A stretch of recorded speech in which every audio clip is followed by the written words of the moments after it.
Hello everyone, welcome back to my channel Anna's kitchen home. আজকের পর্বে আপনাদের তৈরি করে দেখাবো চিকেন পিৎজা। পিৎজা সাধারণত চুলায় তৈরি করা হয় না, ওভেনে তৈরি করা হয়। আজকে এই রেসিপিতে আমি আপনাদের চুলায় তৈরি করে দেখাবো। আশা করছি বরাবরই মতো চুলায় চিকেন পিৎজা তৈরির রেসিপিটি ভালো লাগবে। পিৎজার ডো তৈরি করার জন্য প্রথমে 1 কাপ আর হাফ কাপ ময়দা নিয়ে নিচ্ছি। তারপর দিয়ে দিচ্ছি স্বাদমতো লবণ, চিনি দিয়ে দিচ্ছি 1 টিস্পুন, ইনস্ট্যান্ট অ্যাক্টিভ ইস্ট দিয়ে দিলাম 1 টিস্পুন, গুঁড়া দুধ দিয়ে দিচ্ছি 2 টেবিল চামচ।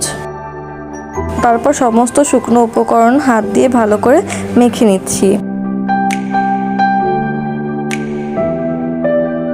এরপর হালকা কুসুম গরম পানি অল্প অল্প করে দিয়ে একটা নরম ডো তৈরি করে নিব। আর পিৎজার এই ডোটা বানানোর সময় কোনো ঠান্ডা পানি দেওয়া যাবে না। ডো তৈরিতে আমি এখানে আর পানির পরিমাণটা বলে দিলাম না। ডোটা আমি মেখে নিচ্ছি। এখন দিয়ে দিচ্ছি সামান্য পরিমাণের তেল। আমি এখানে তেল দিয়েছি হাফ টেবিল স্পুনের মতো। তেলটা দেওয়ার পর আরও 2 থেকে 3 মিনিট ডোটাকে মেখে নিচ্ছি।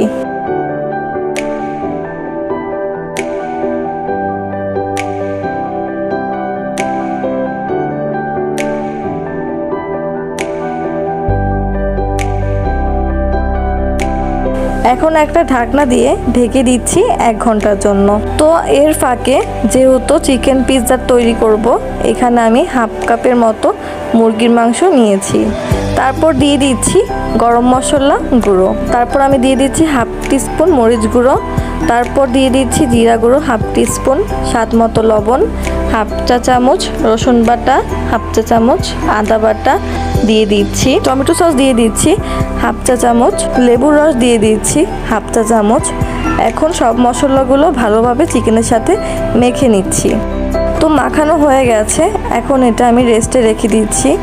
এখন মুরগির মাংস ভাজার জন্য দিয়ে দিলাম 1 চা চামচ তেল। তেলটা দিয়ে দেওয়ার পর ম্যারিনেট করা মাংসটা দিয়ে দিলাম। এখন মুরগির মাংসটা ভেজে নিব। এই মাংসর মধ্যে কোনো পানি দিতে হবে না, কারণ কিছুক্ষণ পর দেখবেন মাংস থেকে পানি বের হয়ে যাবে সিদ্ধ হওয়ার জন্য। তো এখানে আমার মাংসটা হয়ে গেছে এবং এটা কিন্তু সিদ্ধও হয়ে গেছে। এখন চুলাটা অফ করে দিব। তো 1 ঘন্টার পর ডোটা ফুলে ডাবল হয়ে গেছে। এখন এই ডোটাকে একটু সময় ধরে ভালো করে মেখে নিব। ডোটা ভালো করে মেখে নিচ্ছি।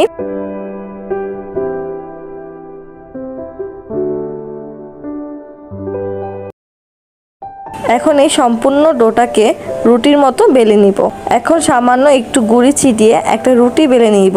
এখানে আমি মোটামুটি পাতলা করে বেলে নিয়েছি, যেহেতু ডো তৈরির সময় ইস্ট ব্যবহার করেছি। যখন চুলা থেকে বেক করব তখন ফুলে উঠবে। তো রুটিটা এখানে কতটা পাতলা বা মোটা হয়েছে তা আমি দেখিয়ে দিচ্ছি। রুটির এক পাশ থেকে আমি আপনাদের দেখিয়ে দিলাম। বেলে নেওয়ার পর একটা বাটিতে নিয়ে নিলাম। তারপর একটু সমান করে নিচ্ছি আর রুটির সাইডগুলো একটু উঁচু উঁচু করে দিচ্ছি সমান করে।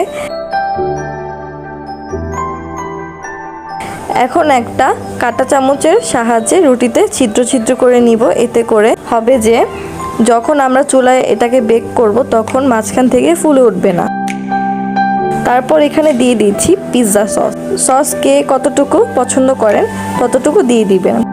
পিৎজা সস রুটিতে লাগিয়ে নেওয়ার পর এখন দিয়ে দিব চিজ।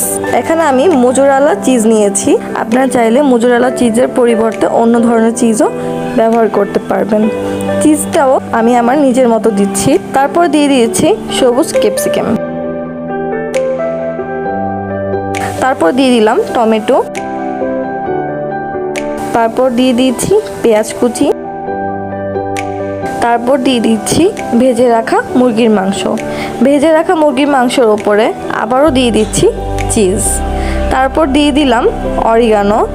পিৎজা তৈরির জন্য অরিগানোটা কিন্তু অবশ্যই দিতে হবে। অরিগানো না দিলে দোকানের মতো ফ্লেভারটা আসবে না। পিৎজাটা বেক করার জন্য চুলায় একটা হাঁড়ি বসিয়ে দিয়েছি। আমি আগে থেকে 5 মিনিটের জন্য হাই হিটে গরম করে নিয়েছি। এখন দিয়ে দিচ্ছি পিৎজার মোল্ড। এখন ঢাকনা দিয়ে ঢেকে দিব। চুলার আঁচটা মিডিয়াম লোতে রেখে এটাকে বেক করব 25 থেকে 30 মিনিটের জন্য। 30 মিনিট পর ঢাকনাটাকে খুলে দিচ্ছি। পিৎজাটা হয়ে গেছে কিনা সেটা চেক করার জন্য একটা টুথপিক দিয়ে চেক করে নিচ্ছি। দেখুন কিছু লেগে আসছে না, তার মানে আমার পিৎজাটি হয়ে গেছে। তো পিৎজাটা হয়ে যাওয়ার পর চুলা থেকে নামিয়ে ঠান্ডা করে নিচ্ছি। এখন আমি এটা কেটে নিচ্ছি।